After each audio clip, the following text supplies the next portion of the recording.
বাঙালি বিজ্ঞানীদের অসাধ্য সাধন। ৩৪টি দৈত্যাকার গ্যালাক্সির খোঁজ বাঙালি বিজ্ঞানীদের টেলিস্কোপে।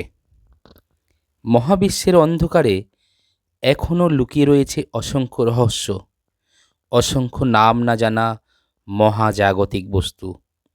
তাদেরই অন্যতম হল জায়ান্ট রেডিও সোর্স বা সংক্ষেপে জিআরএস গ্যালাক্সি। বিজ্ঞানীদের একাংশের দাবি, কয়েক কোটি আলোকবর্ষ ধরে বিস্তৃত এই জিআরএস মহাবিশ্বে খোঁজ পাওয়া সর্ববৃহৎ স্ট্রাকচার। এর চালিকা শক্তি হিসেবে যে বিপুল আয়তনের সুপার ম্যাসিভ ব্ল্যাক হোল রয়েছে, তা কিছু ক্ষেত্রে সূর্যের থেকেও কয়েকশো কোটি গুণ বড়। সেই অজানার পথে হেঁটেই বাঙালি জ্যোতির্বিজ্ঞানীদের একটি দল খোঁজ দিলেন ৩৪টি নতুন দৈত্যাকার রেডিও গ্যালাক্সির। এই কাজে পুনে শহর থেকে প্রায় ৯০ কিলোমিটার উত্তরে খোদাদ গ্রামের কাছে অবস্থিত tata institute of fundamental research বা TIFR এর অধীনে national centre for radio astrophysics সংক্ষেপে NCR সেন্টারে থাকা 30টি বিশেষ রেডিও টেলিস্কোপ ব্যবহার করা হয়েছে, যাদের পরিভাষায় জায়ান্ট মিটারওয়েভ রেডিও টেলিস্কোপ বা GMRT বলা হয়, যার প্রত্যেকটির ব্যাস ৪৫ মিটার।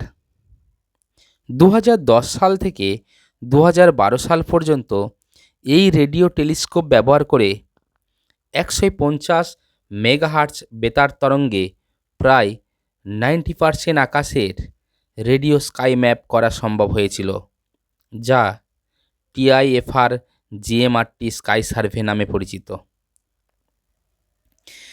মেদিনীপুর সিটি কলেজের পিওরস অ্যান্ড অ্যাপ্লাইড সায়েন্সের বিভাগীয় প্রধান অধ্যাপক সব্যসাচী পালের নেতৃত্বে ভারতীয় জ্যোতির্বিজ্ঞানীদের এই দলটি TGSS রেডিও স্কাই ম্যাপ ব্যবহার করে এই নতুন দৈত্যাকার রেডিও গ্যালাক্সি আবিষ্কারের কথা জানিয়েছেন। সব্যসাচীবাবু জানিয়েছেন, এই দানবাকার রেডিও গ্যালাক্সিগুলির সুবিশাল আকার জ্যোতির্বিজ্ঞানীদের কাছে এখনও ধাঁধা। জ্যোতির্বিজ্ঞানীরা বিশ্বাস করেন যে জায়ান্ট রেডিও সোর্সগুলি তাদের বিশাল আকারের কারণে রেডিও গ্যালাক্সি বিবর্তনের চূড়ান্ত পর্যায়ের প্রতিনিধিত্ব করে। এই গবেষণায় যুক্ত ছিলেন দুজন PhD গবেষক, সৌভিক মানিক ও নিতাই ভুক্তা, এবং ছিলেন পুরুলিয়ার সিধু কানু বিরসা বিশ্ববিদ্যালয়ের পদার্থবিদ্যার সহকারী অধ্যাপক সুশান্ত কুমার মণ্ডল। আবিষ্কারটি আমেরিকান অ্যাস্ট্রোনমিক্যাল সোসাইটির অ্যাস্ট্রোফিজিক্যাল জার্নাল সাপ্লিমেন্ট সিরিজে প্রকাশিত হয়েছে। রেডিও গ্যালাক্সির বিবর্তন, গ্যালাকটিক ডায়নামিক্স এবং ইন্টার গ্যালাকটিক মিডিয়াম সম্বন্ধে সম্যক ধারণা পাওয়ার জন্য এই ধরনের গবেষণা আদর্শ বলে সব্যসাচীবাবু জানিয়েছেন। গবেষকরা আরও জানিয়েছেন যে এই ধরনের জায়ান্ট রেডিও সোর্সগুলি শনাক্ত করা খুব চ্যালেঞ্জিং কাজ, কারণ দুটি লোবের সংযোগকারী সেতুটি প্রায়শই দৃশ্যমান হয় না।